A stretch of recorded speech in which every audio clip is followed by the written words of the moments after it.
नमस्कार दोस्तों, हमारे हिंदी स्टोरी चैनल में आपका स्वागत है। हमारी आज की कहानी है अनचाहा रिश्ता। मेरा पति बहुत ज़्यादा काला था, एकदम कोयले की तरह, बल्कि यह कहें कि कोयले से भी काला था। इसलिए मुझे अपना पति बिल्कुल भी पसंद नहीं था। मुझे उससे बहुत ज़्यादा नफरत थी। इसी वजह से मैं उसका बच्चा जन्म नहीं देना चाहती थी। जबकि मेरा पति रात दिन अपने बच्चे के लिए सपने देख रहा था, लेकिन मुझे बच्चे को जन्म देना सही नहीं लग रहा था। मेरा पति मेरे लिए रोज अलग अलग तरह के फल लेकर आता था और मेरे खाने पीने का बहुत अच्छे से ख्याल रखता था, ताकि हमारा बच्चा स्वस्थ हो और हेल्दी हो। लेकिन मैं तो उसके बच्चे को पैदा ही नहीं करने देना चाहती थी। हालांकि मेरी डिलीवरी के दिन भी ज़्यादा निकट आ गए थे और मेरी टेंशन बढ़ती जा रही थी। इसलिए मैंने एक दिन सोचा कि कुछ तो ऐसा करना पड़ेगा जिससे यह बच्चा जन्म ही ना ले पाए, और जानबूझकर फिसल गई ताकि वह बच्चा मर जाए। जब मैं फिसल गई तो मेरा पति मुझे लेकर जल्दी से अस्पताल पहुंच गया, क्योंकि मुझे बहुत ज़्यादा दर्द हो रहा था। जब काफ़ी देर के बाद मुझे होश आया तो मैं यह देखकर हैरान रह गई थी, क्योंकि कुछ ऐसा नज़ारा मेरी आंखों के सामने था जिससे मेरी आत्मा कांप रही थी। क्योंकि मेरा पति अपनी गोद में मरा हुआ बच्चा लेकर पूरे अस्पताल में इधर से उधर घूम रहा था। और जब वह मेरे पास आया तो उसने मुझे एक ऐसी बात बताई जिससे मेरे पैरों तले से जमीन खिसक गई थी।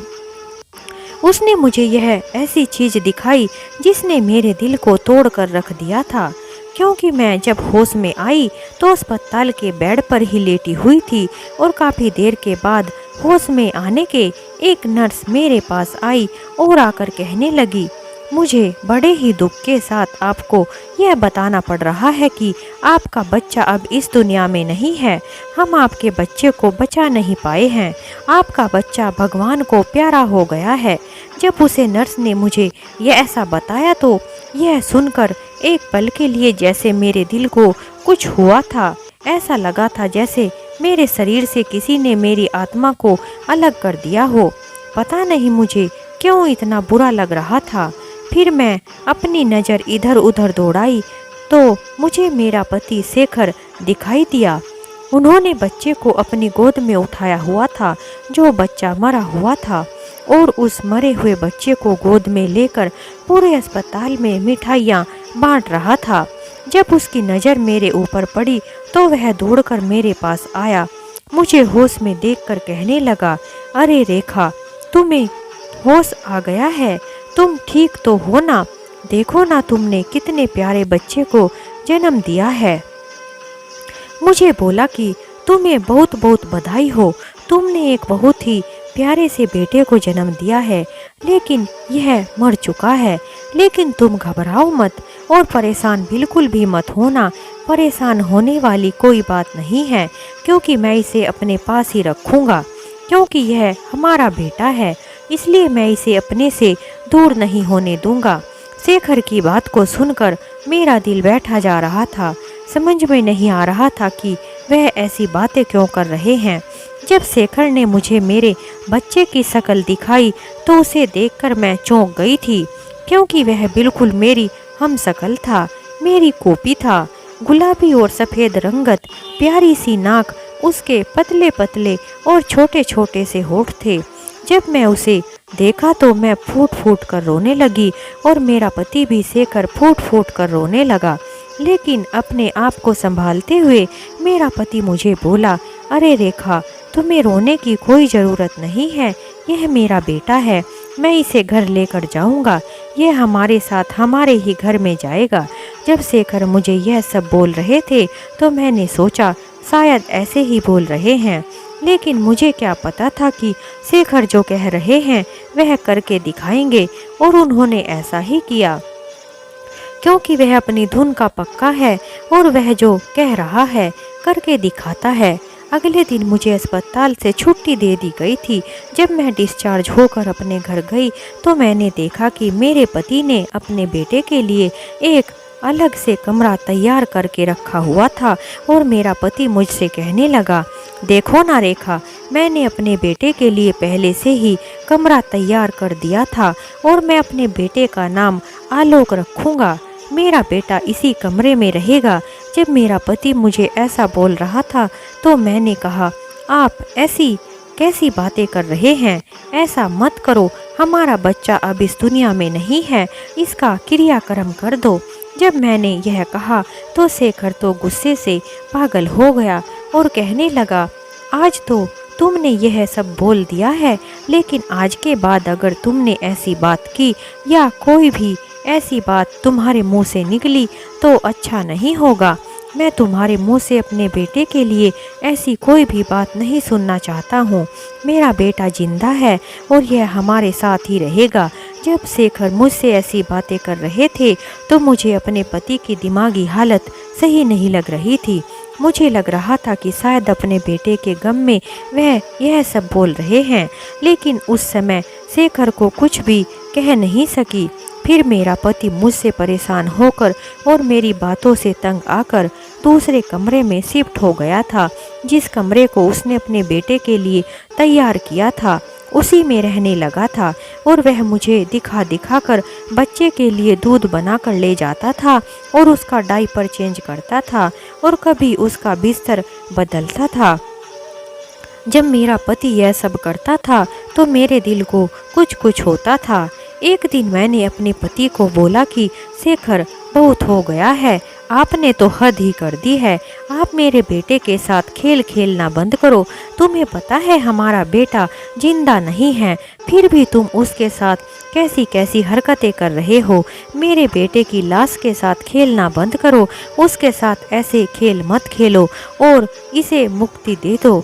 और इतना कहते ही मेरे पति ने मेरे मुंह पर एक जोरदार थप्पड़ जड़ दिया और बोले कि मैंने तुम्हें कितनी बार कहा है कि मेरे बेटे को मरा हुआ बोलने की ज़रूरत नहीं है और कितनी बार समझाया है कि मेरा बेटा जिंदा है।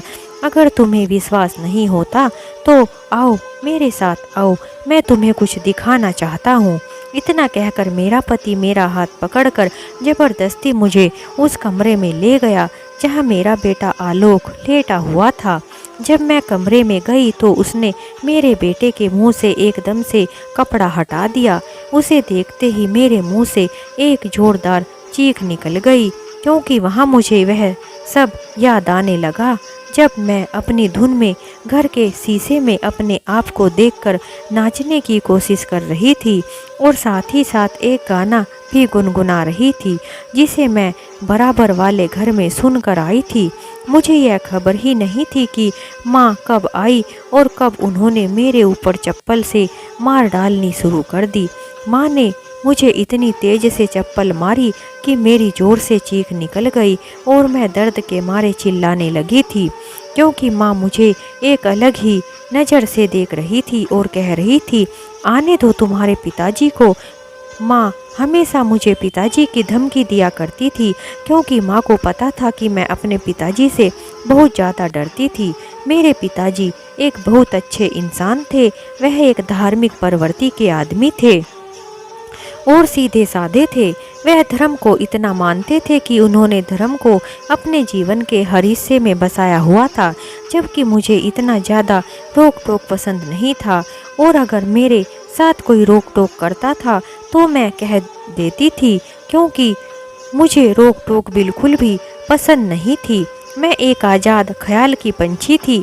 मेरा तो यह मानना था कि अपने कर्मों का फल सिर्फ मुझे मिलेगा, इसलिए मुझे मेरी पसंद की ज़िंदगी बिताने दो, मुझे जो करना है करने दो। लेकिन मेरे पापा तो ऐसा कुछ भी नहीं करने देना चाहते थे। वह तो नियमों के पक्के थे और मेरे छोटे भाई बहन भी उनसे बहुत ज़्यादा डरते थे। मुझे तो म्यूजिक सुनने का बहुत ज़्यादा शौक़ था और टीवी देखने का भी बहुत शौक़ था। मैं मैगजीन्स भी पढ़ती थी। मुझे किताबें पढ़ने का भी बहुत शौक था, लेकिन हमारे घर में तो इन सभी चीज़ों को गलत समझा जाता था। लेकिन मैं तो किसी की सुनने वाली नहीं थी। मैं अपनी सहेलियों से उनकी किताबों को उधार मांग कर ले आती थी और छुप छुप कर पढ़ा करती थी। मैंने अपनी सहेलियों से बहुत सारी किताब उधार मांग के पढ़ ली थी और अपनी आँखों में बहुत सारे सपने संजो लिए थे और अपनी पलकों में के तले छुपा कर रखे हुए थे। और मैं यही सपना देखने लगी थी कि मुझे भी इस किताब के जैसे एक दिन कोई ऐसा लड़का मिलेगा जो मुझे अपने साथ ज़रूर लेकर जाएगा, और उसके बाद तो मेरी जिंदगी एकदम से बदल जाएगी और मेरे जीवन में सुख ही सुख होगा। किसी तरह की कोई परेशानी भी नहीं होगी, ना ही कोई किसी तरह की रोक टोक होगी। मैं आज़ाद हो जाऊंगी। मैं हर पूजा के बाद अपनी जल्दी से जल्दी शादी हो जाने के लिए ही प्रार्थना किया करती थी, क्योंकि मैं पुजारी जी की बेटी थी। इसलिए भगवान से प्रार्थना करती थी कि मेरी शादी जल्दी हो जाए, और मुझे भगवान पर भी पूरा विश्वास था। मुझे यह लगता था कि भगवान मेरी जरूर सुन लेगा और मेरी नैया को पार लगा देगा। इसलिए मैंने 16 सोमवार के व्रत रखना भी शुरू कर दिया था। जब मैं 16 सोमवार के व्रत रखना शुरू किया तो मेरे लिए एक रिश्ता भी आ गया था। जब वह रिश्ता आया तो मेरी माँ ने मुझे बताया कि हमारे किसी जान पहचान वाले ने हमसे हमारी बेटी का हाथ मांगा है और तुम्हारे पिताजी ने भी हाँ बोल दी है। इसलिए हम जल्दी से तुम्हारा कन्यादान करके अपने कर्तव्य से मुक्ति पा जाएंगे और तुम्हारे हाथ पीले कर देंगे। मैं इस बात में अपना सर हाँ में हिला दिया था, क्योंकि मैं तो चाहती ही थी कि मेरी शादी हो। मेरी खुशी का अब तो कोई ठिकाना ही नहीं था, क्योंकि मैं जो चाह रही थी वह मुझे मिलने जो जा रहा था, और मुझे इस जेल खाने से मुक्ति मिलने जा रही थी और मैं आज़ाद होकर अपने पति के घर जा रही थी। यही सोच सोच कर मन ही मन खुश हो रही थी। अब तो मैंने यह दिन गिन गिन कर गुजारने शुरू कर दिए थे। अब तो माँ मुझे हर घर के बारे में कुछ न कुछ बताने लगती थी और रोज रोज कुछ न कुछ सीखने को बोलती रहती थी। एक दिन माँ ने मेरे सामने हाथ जोड़कर कहा, बेटी अपनी ससुराल में हमारा मान रख लेना। कहीं ऐसा ना हो कि तुम्हारी ससुराल में तुम्हारी वजह से हमारे संस्कारों पर उंगलियां उठने लगे। ऐसा मत करना। इसलिए अपनी ससुराल में हमारा मान रख लेना। हमारे संस्कारों को गाली मत देने देना, और ऐसा मत कर देना कि मैं तुम्हारे पापा के सामने आंख उठाने के काबिल भी न रहूं। मैंने माँ को कहा, ऐसा कुछ भी नहीं होगा। आखिरकार वह दिन आ ही गया जिस दिन मेरी शादी थी। मेरे पिताजी की कमाई इतनी नहीं थी कि वह मेरी शादी अपना दिल खोल कर खर्च कर सके, लेकिन उन्होंने ज़्यादा खर्चा नहीं किया था। इसलिए मेरी शादी बहुत ही सिंपल तरीके से कर दी गई थी और मैं बड़ी ही सादगी के साथ विदा होकर अपने पति के घर आ गई थी। यह घर बहुत आलीशान था। मेरे मायके के घर से लगभग 10 गुना बड़ा था और काफ़ी शानदार भी था। थोड़े समय तक तो मैं शर्माकर सर झुकाकर बैठी रही, फिर कमरा देखने के लिए सर उठाने लगी थी। फिर मैं जल्दी से अपना घूंघट ऊपर उठाकर अपना कमरा देखने लगी। जब मैं अपना कमरा देखा तो अपने कमरे को देखकर मेरी आंखें फटी की फटी रह गई थी, क्योंकि मेरा कमरा इतना सुंदर सजा हुआ था कि मैंने आज तक ऐसा कमरा नहीं देखा था और इतना सजा हुआ। तभी मुझे कमरे के बाहर से दरवाज़ा खटखटाने की आवाज़ आई। आवाज़ सुनकर मैं घूंघट अपने चेहरे पर फिर से गिरा लिया। जब मेरा पति कमरे में आया तो वह चलकर आकर मेरे पास बैठ गया और मेरा घूंघट उठाने लगा। जब मेरे पति ने मेरा घूंघट उठाया तो मैं मुस्कुराने लगी और अपनी नज़रें झुकाए बैठी रही। फिर मेरे पति ने मुझे एक बहुत ही सुंदर अंगूठी मेरी उंगली में पहनाई, जो हीरे की बनी हुई थी। जब वह अंगूठी मेरे हाथों में पहना रहे थे तो मैं ठिठक कर रुक गई थी। अंगूठी को देखकर नहीं, अपने पति के काले हाथ को देखकर मुझे बहुत अजीब लग रहा था। तुरंत ही मैंने अपनी नज़रें अपने पति के चेहरे पर डाली। मेरे पति मेरे सामने ही बैठे हुए थे। उन्हें देखते ही मैं हैरान हो गई थी। मेरा पति बड़ी उम्र का और एकदम काले रंग का था और वह मेरी तरफ देखकर मुस्कुरा रहा था। उसे देखते ही मैं एकदम से सिमट कर बैठ गई थी, क्योंकि मुझे लगा शायद कोई और मेरे कमरे में गलती से आ गया है। और उसे देखते ही मैंने कहा, सॉरी अंकल, मुझे लगा था शेखर आए हैं, मुझे नहीं पता था कि आप आए हो। शेखर कहाँ है? मेरी यह बात सुनकर वह आदमी एकदम से परेशान हो गया था और सोचने लगी कि शायद मेरा पति कहीं भाग ना गया हो। यह सोच सोच कर मेरा दिल बैठा जा रहा था। फिर वह आदमी बोला, अरे रेखा, मैं ही तुम्हारा पति शेखर हूँ। क्या कहा आपने? मैं कुछ समझी नहीं हूँ। अरे मैं ही तुम्हारा पति शेखर हूँ। मुझे विश्वास ही नहीं हो रहा था कि वह जो बोल रहा है सच बोल रहा है। मुझे अपने कानों पर बिल्कुल भी विश्वास नहीं हो रहा था। फिर उसने कहा, रेखा, तुम्हारी शादी मेरे साथ ही हुई है और मैं ही तुम्हारा पति हूँ। उसकी बात को सुनकर मैं बेहोश होने वाली थी और मुझे ऐसा लग रहा था जैसे मेरे अंदर कुछ टूट रहा हो। मुझे कुछ भी समझ नहीं आ रहा था कि यह सब क्या हो रहा है। फिर तो मैं जोर जोर से रोना शुरू कर दिया।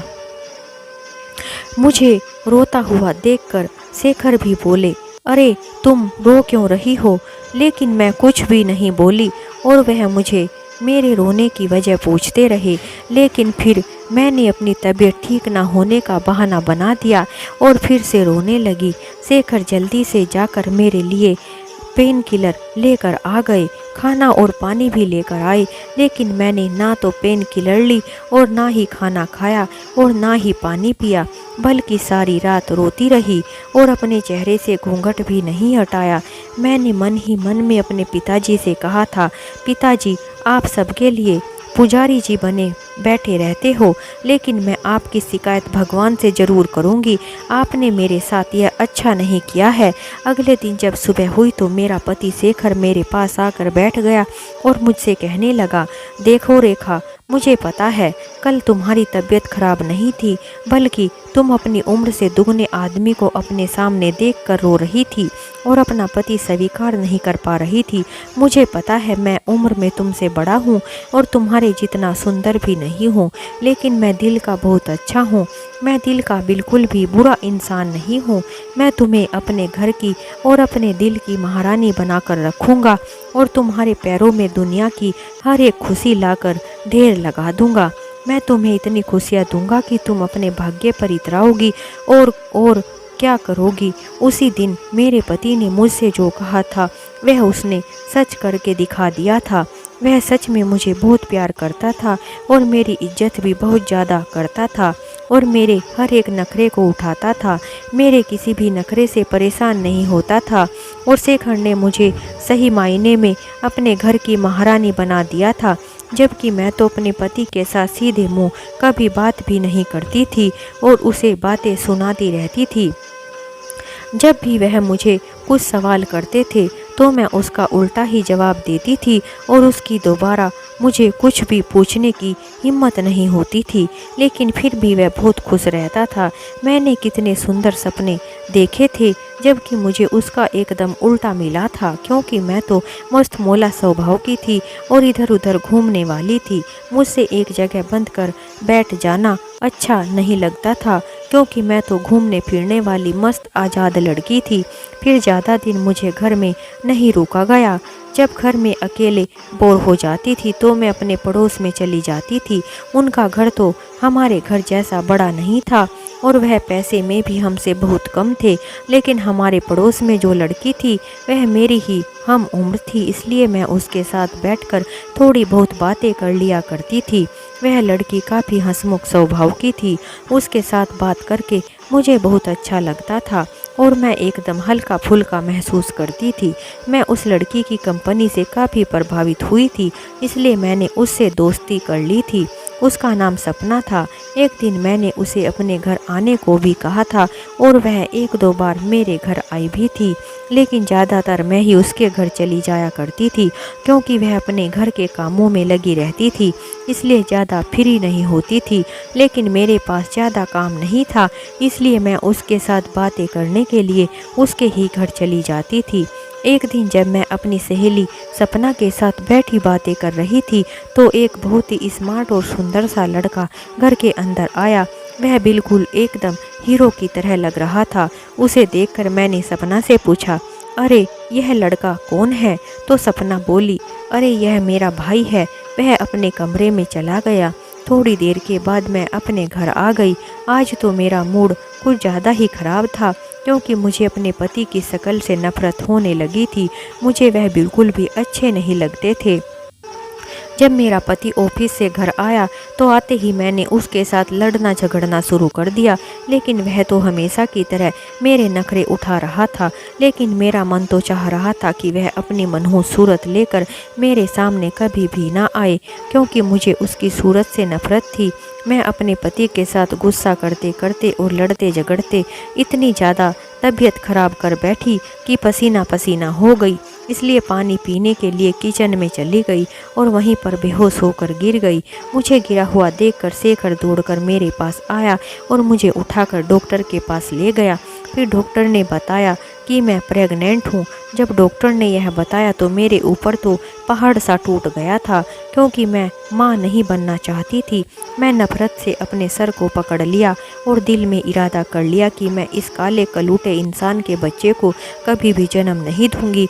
मैं इस बदसूरत इंसान के बच्चे की माँ नहीं बनना चाहती हूँ। अब तो मैंने सोच लिया कि मैं इसके साथ बिल्कुल भी नहीं रहूँगी और इससे तलाक ले लूँगी। इस तरह से शेखर से मेरी जान भी छूट जाएगी और पिताजी से मेरा बदला भी पूरा हो जाएगा। अस्पताल से घर आकर भी मेरा मूड बहुत ख़राब हो रहा था।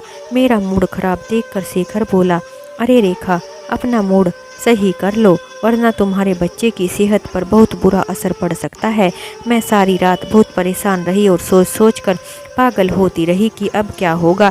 फिर अगले दिन मैं अपनी सहेली जो पड़ोस में ही थी, सपना, उसके घर चली गई और उसके घर जाकर उसके गले लगकर फूट फूट कर रोने लगी।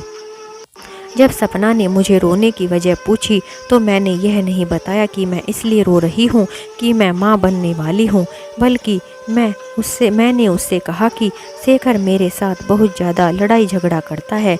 कल भी उसने मेरे साथ बहुत ज़्यादा लड़ाई झगड़ा किया है और मुझे मारा भी है। मेरी यह बात सुनकर सपना परेशान हो गई थी। वह मुझे दिलासा देने लगी। तभी ना जाने सपना का भाई कहाँ से आ गया। वह मुझे रोता हुआ देखकर कहने लगा, तुम्हें तुम्हारा पति मारता क्यों है?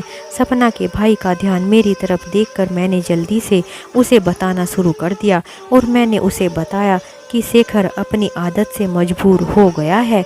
वह जरा जरा सी बातों पर मुझे मारता पीटना शुरू कर देता है। मुझसे बातें करते करते सपना का भाई मेरे पास आकर बैठ गया था। वह बोला, अगर तुम्हें तुम्हारा पति मारता है तो तुम उसके खिलाफ पुलिस में रिपोर्ट दर्ज क्यों नहीं करवा देती हो? तो मैंने कहा, अरे मैं एक पुजारी की बेटी हूँ, मैं कैसे किसी के खिलाफ कंप्लेन कर सकती हूँ और कहाँ थानों के चक्कर काटती फिरूंगी। तभी सपना के भाई ने मुझे अपना फ़ोन नंबर दिया और बोला, अगर तुम्हें शेखर फिर से मारे तो तुम मुझे कॉल करके बता देना, मैं ज़रूर कुछ ना कुछ करता हूँ। अब तुम फिक्र मत करो, मैं सब कुछ संभाल लूँगा। उसके बाद सपना के भाई अंकित का नंबर लेकर चली गई। आज तो मैं बहुत ज़्यादा खुश थी। ऐसा लग रहा था जैसे पता नहीं मुझे क्या मिल गया हो। इसलिए मैंने आज शाम को ही उसे फ़ोन कर दिया था और कहा, आपका बहुत बहुत धन्यवाद जो आपने मेरी सहायता करने के बारे में सोचा। आप बहुत अच्छे इंसान हो। मेरा इतना कहते ही अंकित ज़ोर ज़ोर से हंसने लगा। अरे तुम भी तो बहुत अच्छी हो, इसलिए तो मैं तुम्हारी मदद करना चाहता हूँ, वरना मैं ऐसे ही किसी की मदद नहीं करता हूँ। अगर तुम्हारे साथ कोई कुछ गलत करता है तो मैं उसे छोड़ूंगा नहीं। तुम बस मुझे एक बार बता देना। उसके बाद दोनों काफ़ी देर तक इधर उधर की बातें करने लग गए। 2 घंटे कैसे बीत गया पता ही नहीं चला। और 2 घंटे के बाद जब शेखर अपने ऑफिस से घर आया तो मैं जल्दी से फ़ोन को काट दिया और अपने काम में व्यस्त हो गई। अब तो मैं रोज़ रोज़ किसी न किसी बहाने से अंकित से बातें करने लगी थी और उससे बात करने का बहाना ढूंढती रहती थी और उसे फ़ोन करती थी। वह भी मेरे साथ घंटों घंटों बातें करता था और बहुत अच्छा रिस्पॉन्स देता था और कहता था, मैं तो तुम्हारे कॉल का इंतज़ार करता रहता हूँ। इसी तरह मेरी और अंकित की बहुत गहरी दोस्ती हो गई थी। इसी तरह हमारी बातों का सिलसिला चलता रहा और एक दिन अंकित ने मुझे होटल में बुलाया। उसके बुलाने पर मैं होटल में सज धज कर गई और होटल में जाकर हम दोनों ने एक साथ बैठकर खाना खाया था। जब हम दोनों खाना खा रहे थे तो अंकित ने मुझसे कहा, कि मुझे एक बात बिल्कुल समझ नहीं आती कि इतनी सुंदर लड़कियों को ये बूढ़े क्यों मिल जाते हैं। क्या मेरे जैसे लड़के की किस्मत में इतनी सुंदर लड़की नहीं हो सकती? यह इतने बूढ़े अमीर लोग ऐसी लड़कियों को कैसे अपनी पत्नी बना लेते हैं? काश तुम्हारी शादी मेरे जैसे लड़के से हुई होती तो कितना अच्छा होता। जब मुझे अंकित ने ऐसा बोला तो मैं उसकी बातों को सुनकर रो पड़ी और कहने लगी, अरे हाँ अंकित, मेरी भी ऐसी ही इच्छा थी कि मेरी शादी तुम जैसे ही एक सुंदर स्मार्ट लड़के से हो, लेकिन मेरी किस्मत इतनी भी अच्छी नहीं थी। मेरे पिताजी ने मुझसे बिना पूछे ही मेरी शादी शेखर से कर दी थी और मैं उसकी पत्नी बनकर उसके घर आ गई। लेकिन जब मैं शेखर को देखा तो मेरे तो होश उड़ गए थे। मैं शेखर को अपनी शादी से पहले नहीं देखा था, शादी होने के बाद ही मैंने उसको देखा था। अगर मैं उसको पहले देख लेती तो मैं भी बिल्कुल भी उसके साथ शादी नहीं करती। अंकित रेखा को कहने लगा, अगर मैं तुमसे एक बात कहूँ तो तुम गुस्सा तो नहीं होगी? रेखा ने कहा, नहीं, बिल्कुल भी नहीं। तुम जो कहना चाहते हो खुलकर कह सकते हो। मैं तुम्हारी किसी भी बात का बुरा नहीं मानूंगी। तुम बोलो, क्या कहना चाहते हो? अगर तुम शेखर से तलाक ले लोगी तो मैं तुमसे शादी करने को तैयार हूँ। मैं तुम्हें अपने को अपनाने को तैयार हूँ। अंकित की बातों को सुनकर मैं तो खुशी से उछल पड़ी थी। मेरे तो पैर जमीन पर ही नहीं पड़ रहे थे। उसके बाद मैं होटल से खुशी खुशी घर आ गई थी। उसके बाद से तो मैं शेखर से तलाक लेने के बारे में ही सोचने लगी थी और तरह तरह के प्लान बनाने लग गई थी।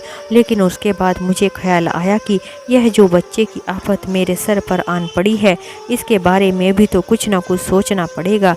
इस बच्चे के बारे में सोच कर मैं परेशान हो रही थी, क्योंकि मैं किसी भी कीमत पर शेखर के बच्चे को जन्म देना बिल्कुल भी नहीं चाहती थी। इस तरह तो वह बच्चा मेरे पैरों की बेड़ी ही बन जाएगा। लेकिन शेखर तो उस बच्चे के लिए बहुत ही खुश था और जब से शेखर ने इस बच्चे के आने की खबर सुनी थी, उसकी तो खुशी का ठिकाना ही नहीं था और उसने पहले से भी ज़्यादा मेरा ध्यान रखना शुरू कर दिया था। वह मेरे लिए तरह तरह के फ्रूट लेकर आता था और अपने हाथों से ही मुझे काट कर खिलाता था, क्योंकि वह चाहता था कि उसका बच्चा सेहतमंद पैदा हो और उसे किसी भी तरह की कोई प्रॉब्लम ना हो।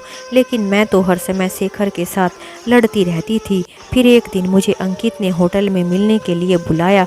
उस दिन मैंने अंकित को सारी बातें सच सच बता दी और कहा कि मैं उसके बच्चे की मां बनने वाली हूं और मैं उसके बच्चे की मां बनना बिल्कुल भी नहीं चाहती हूं। इसलिए मुझे समझ में नहीं आ रहा कि मैं क्या करूं। जब मैंने मां बनने वाली बात की तो अंकित खाना बीच में ही छोड़कर वहां से आ गया था। उसके बाद मैंने उसे फ़ोन पर फ़ोन करती रही, लेकिन वह तो मेरा फ़ोन ही नहीं उठा रहा था। और आखिरकार जब उसने मेरा फ़ोन उठाया तो कहने लगा, तुम मुझे अब फ़ोन मत करना। अब तुम मुझे क्यों फ़ोन कर रही हो? क्योंकि मुझे पता चल गया है तुम तो मेरे साथ खेल खेल रही हो। अरे नहीं नहीं, तुम गलत समझ रहे हो। मैं शेखर के बच्चे को जन्म देना ही नहीं चाहती हूँ, तुम्हारे साथ घर बसाना चाहती हूँ। अब तो अंकित मेरी बात को समझ रहा था।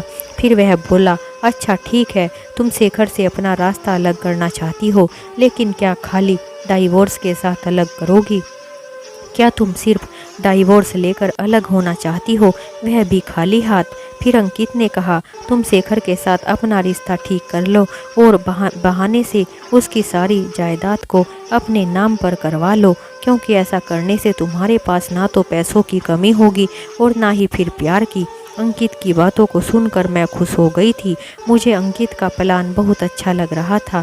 अब तो मैंने अंकित के प्लान पर काम करना भी शुरू कर दिया था और शेखर के साथ अपना रिश्ता भी ठीक करना शुरू कर दिया था, क्योंकि मैं भी जल्दी से शेखर से पीछा छुड़ाना चाहती थी।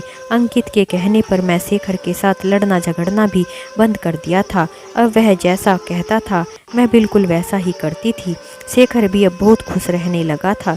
वह सोच रहा था कि शायद बच्चे की वजह से मैं बिल्कुल बदल गई हूँ, लेकिन उसे क्या पता था कि मेरे दिमाग में कुछ और ही खुरापाती चल रही है। एक दिन मैं शेखर को कहने लगी, शेखर एक बात सच सच बताना, तुम मुझसे कितना प्यार करते हो? तो शेखर कहने लगा, मैं तुमसे बहुत ज़्यादा प्यार करता हूँ। तो मैंने कहा, अच्छा तो फिर मुझे तुम्हारे प्यार का सबूत चाहिए। तो शेखर ने कहा, अरे कैसी बचकानी बातें कर रही हो, तुम्हें कैसा सबूत चाहिए? क्या तुम अपनी सारी प्रॉपर्टी मेरे नाम लिख सकते हो? अगर तुम ऐसा करते हो तो मुझे यकीन हो जाएगा कि तुम मुझसे बहुत ज़्यादा प्यार करते हो। शेखर ने सारी जायदाद रेखा के नाम कर दी और उसकी सारी बातों को मान लिया। अब तो मैं बहुत खुश रहने लगी थी, लेकिन बच्चे की चिंता मुझे अंदर ही अंदर खाई जा रही थी। मेरी एक परेशानी तो दूर हो गई थी, लेकिन बच्चे की परेशानी से कैसे दूर हो यह समझ नहीं आ रहा था। उसकी चिंता मुझे रात दिन सताए जा रही थी। मेरी डिलीवरी में बहुत कम दिन रह गए थे। फिर मैंने एक दिन एक उपाय सोचा कि क्यों ना मैं सीढ़ियों से लुढ़क जाऊं। फिर मैंने एक दिन एक नाटक किया और खुद को जानबूझकर सीढ़ियों से गिरा दिया। सीढ़ियों से गिरने के कारण मेरी हालत बहुत ज़्यादा ख़राब हो गई थी और मुझे चोट भी कुछ ज़्यादा ही लग गई थी, जिसकी वजह से मैं बेहोश हो गई थी। और जब मुझे होश आया तो मैं अस्पताल के बेड पर बेसुध हालत में पड़ी हुई थी। मुझे नर्स ने बड़े ही दुख से कहा कि हम आपके बच्चे को बचा ही नहीं पाए हैं। यह खबर सुनकर मेरे दिल को एक पल के लिए पता नहीं क्या हो गया था। ऐसा लगा था जैसे कुछ रुक सा गया हो। मुझे ऐसा लग रहा था जैसे किसी ने मेरे शरीर से मेरी आत्मा को अलग कर दिया हो। फिर मैं अपनी नज़रें इधर से उधर दौड़ाई तो मुझे मेरा पति शेखर नजर आया। शेखर ने अपने मरे हुए बच्चे को गोद में ले रखा था और मरे हुए बच्चे को लेकर इधर से उधर अस्पताल में मिठाई बांट रहा था। यह सारा नज़ारा देखकर मुझे बहुत घबराहट होने लगी थी। शेखर उस बच्चे को हर समय अपने साथ रखता था, उसके कपड़े और उसके लिए दूध बनाता था, उसका डायपर तक चेंज करता था। अगर मैं उसे कुछ कहती तो मेरे ऊपर भड़क जाता था, लेकिन मेरे अंदर इतनी भी हिम्मत नहीं थी कि मैं उस बच्चे की शक्ल को देख सकूं। मेरे बच्चे को गुजरे हुए 1 हफ्ता हो गया था, यानी कि शेखर मरे हुए बच्चे को लेकर 1 हफ्ते से घूम रहा था। मुझे यह देखकर हैरानी होती थी कि अभी तक बच्चे की लाश से बदबू आना शुरू क्यों नहीं हो गया है। यह सोच सोचकर मैं पागल होती जा रही थी। फिर एक दिन मैंने अंकित को फ़ोन किया और कहा कि मैं तुम्हारे साथ घर बसाना चाहती हूँ और तुम्हारे साथ ही रहना चाहती हूँ। वह बोला ठीक है। फिर अंकित ने मुझे कहा अगर तुम मेरे साथ आना चाहती हो तो तुम एक काम करो, तुम अपने सभी गहने और प्रॉपर्टी के पेपर लेकर रेलवे स्टेशन पर पहुंच जाओ। मैं तुम्हारा वहीं पर इंतज़ार करता हूं। फिर मैंने अपना सारा सामान पैक कर लिया। मेरे पास बहुत सारे गहने थे, जिनमें अधिकतर गहने हीरे के ही बने हुए थे। वह सब चीज़ मैंने बैग में डालकर रेलवे स्टेशन पहुंच गई थी। अंकित मुझे रेलवे स्टेशन पर देखकर बहुत ज़्यादा खुश हो गया था। उसने आगे बढ़कर जल्दी से मेरे हाथ से बैग को पकड़ लिया और मुझे बेंच पर बैठने के लिए कहा और अंकित कहने लगा तुम एक काम करो, यहाँ बैठ जाओ, मैं अपने और तुम्हारे लिए टिकट लेकर आता हूँ। और अपने आप टिकट लेने के लिए चला गया। मैं स्टेशन पर बैठी बैठी अंकित का इंतज़ार करती रही, लेकिन अंकित लौट कर नहीं आया, जबकि रेलवे स्टेशन पर रेलगाड़ियाँ आकर जा चुकी थी। अब मेरा माथा ठनकने लगा था, मुझे बहुत घबराहट होने लगी थी। मुझे समझ में नहीं आ रहा था कि अंकित आखिर अभी तक आया क्यों नहीं है। काफ़ी देर के बाद मैं अंकित को फ़ोन किया, लेकिन उसका तो नंबर ही नहीं मिल रहा था, क्योंकि उसका नंबर बंद आ रहा था। फिर उसके बाद जब बहुत देर हो गई और रेलवे स्टेशन पर बैठे बैठे मैं थक गई, फिर मैं उठकर अपने घर की तरफ चल पड़ी। मैंने टैक्सी को अंकित के घर के बाहर ही रुकवा दिया था, लेकिन उसके घर के बाहर तो एक बहुत बड़ा ताला लगा हुआ था, जिसे देखकर मेरी हालत और ज़्यादा ख़राब हो गई थी। ऐसा लग रहा था जैसे वह बड़ा सा ताला मुझे चिढ़ा रहा हो। मैं धक से रह गई थी। फिर मैंने देखा कि अंकित के घर के बाहर एक बुजुर्ग आदमी खड़ा हुआ है। मैंने उससे पूछा अंकल आप कौन हैं? तो वह बुजुर्ग आदमी बोला अरे बेटी, यह घर हमने खरीद लिया है। यहाँ का मकान मालिक अंकित यह घर हमें बेचकर चला गया है। उसने हमें यह बताया था कि उसकी अब लॉटरी लग गई है, इसलिए वह मुझे यह घर सस्ते में बेचकर कहीं और शिफ्ट हो गया है। मेरे तो आसपास की हर चीज़ घूमने लगी थी। उस बुजुर्ग आदमी की बातों को सुनकर मेरे तो पैरों के नीचे से ज़मीन ही खिसक गई थी। मैं किसी तरह से जब अपने घर पहुंची तो शेखर घर पर ही था। शेखर को देखकर मैंने गुस्से से कहा, तुम मेरे बेटे की लाश के साथ खेलना बंद करो, इसे ले जाकर दफना दो। मेरे इतना कहने की देर थी कि शेखर ने मेरे मुंह पर एक जोरदार चांटा मार दिया और बोला, मैंने तुम्हें कितनी बार कहा है कि मेरे बेटे को मरा हुआ कहना बंद करो। आओ मैं तुम्हें कुछ दिखाता हूँ। शेखर मेरा हाथ पकड़कर जबरदस्ती मुझे उस कमरे में ले गया जहाँ पर मेरा बेटा आलोक लेटा हुआ था। उसने जाते ही मेरे बेटे के मुंह से कपड़ा हटा दिया। जैसे ही मेरी नज़रें उसके चेहरे पर पड़ी तो मेरे मुंह से जोरदार चीख निकली थी, क्योंकि वहाँ पर मेरा बेटा नहीं, उसकी जगह एक मेरे बेटे जैसा ही पुतला पड़ा हुआ था और उसके मुंह पर हमारे बेटे आलोक की तस्वीर लगी हुई थी। मैं एकदम से यह देखकर फूट फूट कर रोने लगी। शेखर बोला, तुम्हें मेरे बच्चे को मारते हुए जरा भी दुख नहीं हुआ था? तुम कैसी माँ हो? तुमने एक गैर मर्द की खातिर मेरा बच्चा ही मार डाला है। मुझे बताओ तुमने ऐसा क्यों किया? आखिर मेरे प्यार में क्या कमी रह गई थी जो तुमने मेरे बच्चे को ही मार डाला? तुमने यह सब किसकी खातिर किया है? अच्छा तो किसकी खातिर तुमने यह सब किया है? वह तुम्हें बस स्टेशन पर ही छोड़कर चला गया है और तुम्हें अपने साथ भी नहीं ले गया है और कहीं फरार हो गया है। तुम्हारे जेवर और तुम्हारी प्रॉपर्टी के कागज लेकर शेखर की बातों को सुनकर मुझे बहुत तेज झटका लगा था। फिर मैं सोचने लगी कि क्या शेखर मेरी हर सारी हरकतों के बारे में जानता था? क्या शेखर को पहले से ही सब कुछ पता था? उसके बाद मैं शेखर के पैरों में गिरकर जोर जोर से रोने लगी। मैंने हाथ जोड़कर माफ़ी मांगी और कहा, शेखर मुझे माफ़ कर दो, वह तुम्हारी सारी जायदाद को लेकर भाग गया है। मैंने अपने हाथों से अपनी दुनिया उजाड़ ली है। शेखर बोला, मुझे पता था तुम चुपके चुपके से अंकित से मिला करती थी। उसकी खातिर तुमने मेरे बच्चे को भी मार डाला है। जिसकी खातिर तुमने आखिर यह सब किया उसने तुम्हें धोखा दे दिया है और इसके लिए तुमने मेरी सारी जायदाद मांग ली थी। लेकिन मैंने एक दिन अलमारी से सारे असली गहने निकालकर वहाँ पर नकली गहने रख दिए थे और वहाँ पर नकली पेपर भी रख दिए थे, क्योंकि मुझे पता था कि ऐसा ही कुछ होने वाला है। लेकिन मुझे यह नहीं पता था कि इन सब के बीच में मेरा बच्चा ही इस दुनिया से चला जाएगा। और मैं जानता था कि तुम अंकित से धोखा खाने के बाद मेरे पास ही आओगी। जब शेखर ने ऐसा बोला तो मैं बड़ी ही हैरानी से शेखर की तरफ देखा और कहा, क्या तुमने मुझे माफ़ कर दिया है? तो शेखर हंसते हुए बोला, हाँ, तुम मेरे साथ तो रहोगी, सुबह शाम मुझे देखोगी, लेकिन कभी मुझे पा नहीं सकती हो। क्या यह तुम्हारे लिए किसी सज़ा से कम नहीं होगा? क्योंकि तुमने मेरे बच्चे को मार डाला है, इसलिए मैं तुम्हें उम्र कैद की सज़ा सुनाता हूँ। इतना कहकर शेखर वहाँ से चला गया।